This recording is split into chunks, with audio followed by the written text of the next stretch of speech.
All right, we're digging this out. This is the last piece of this end. When they did the alteration, they built this into place here. So I've got to cut this out because I've got a split ring in there. And then I got to take this plate off, put it on the other side so that I can have enough room in here to put the split ring back in this connection. It's all kind of bearing here. It'd probably be fine without it, but I'm going to stick it in there anyway.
Let's see, going to the other side again. Suck that up. I probably should have bolted that before I welded it. It stood out, but those guys were in a hurry, so I wanted to get out of here.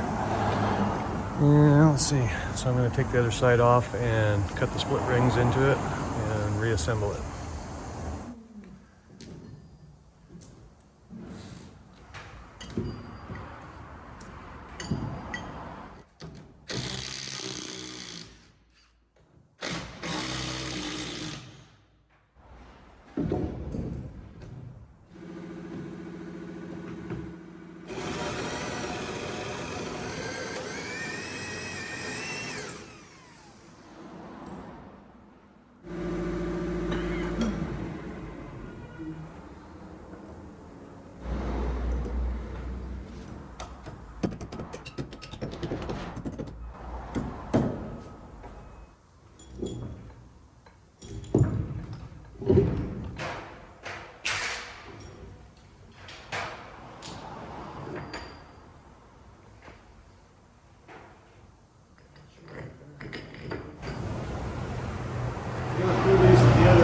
Go.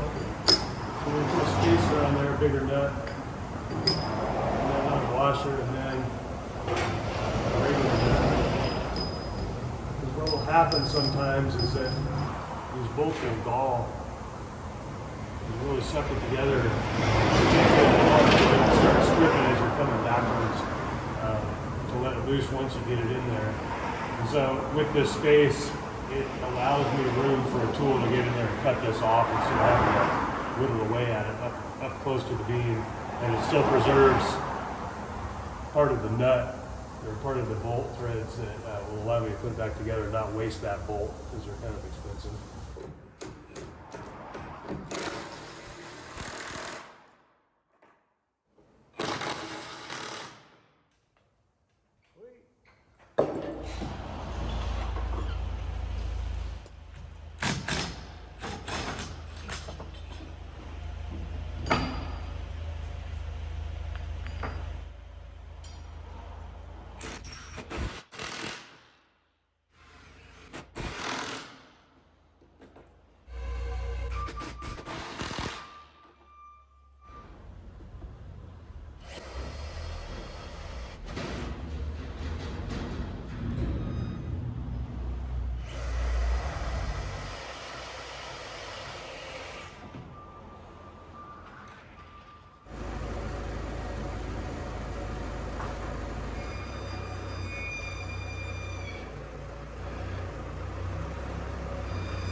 Alright, I want to take half a second and show a couple things about these old trusses. Right here, this was the filler piece in between one of the main splices, just to kind of pack it all out.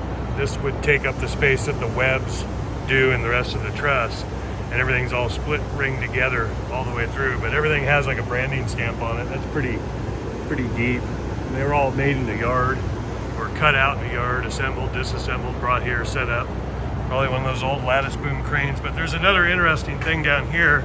You can see down here at the end, I've got this splice plate on here. It's actually the top cords of the truss, the radius top cords that sit on the bearing out there, and then the cords stop short of this. That's why it makes it a little bit easier to replace. But one thing I wanted to show you was this. You can see where you have these two pieces coming together. Radius on the top, you know, it's spliced. This is a larger one on the other side, and you can see it coming down there. But anywhere that you have end grain pointing into end grain, since wood shrinks and moves, if you look close, I don't know if you can see it, but there's a little piece of sheet metal in there, and that is nailed to one side or the other before they assemble it, and it's a slip strip, so that as these two, if they even shrink and move a little bit, the wood's clear enough, it would just cause one side to pick up, and then it could basically shatter or split and move one side or the other. So that's in all of the, anywhere where you see a splice, there's going to be a piece of metal in there like that going up those trusses.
to screw it into place temporarily. Looks like we're snug down there, real nice.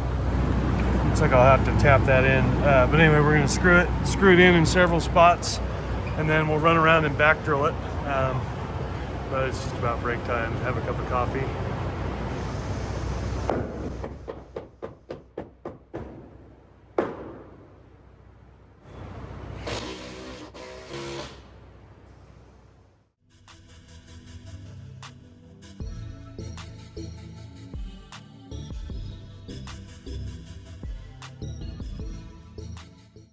All right, we are back drilled now, and project next is going to be pulling this back out, letting it down, and putting the split ring groove in it.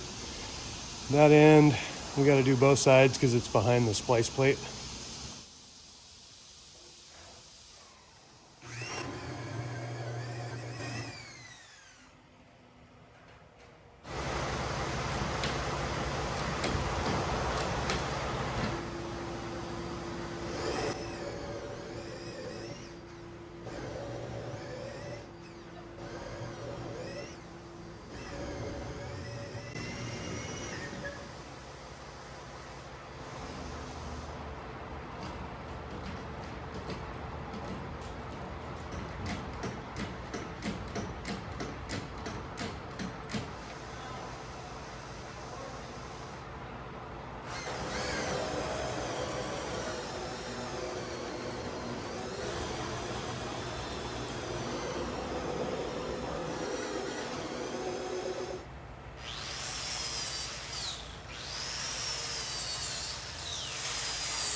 That's all sucked tight and screwed off.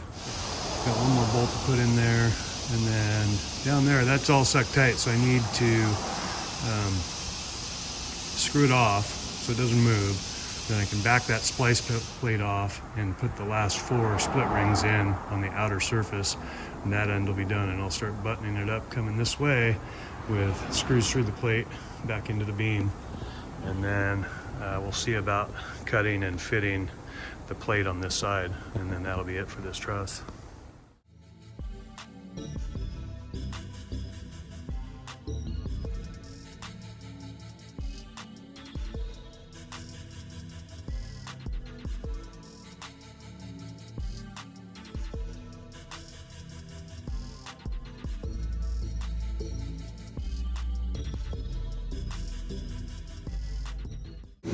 All right, sanded the end of this thing up here.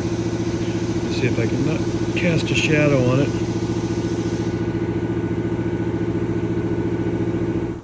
Same piece, just a little further along.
Okay, I got that done.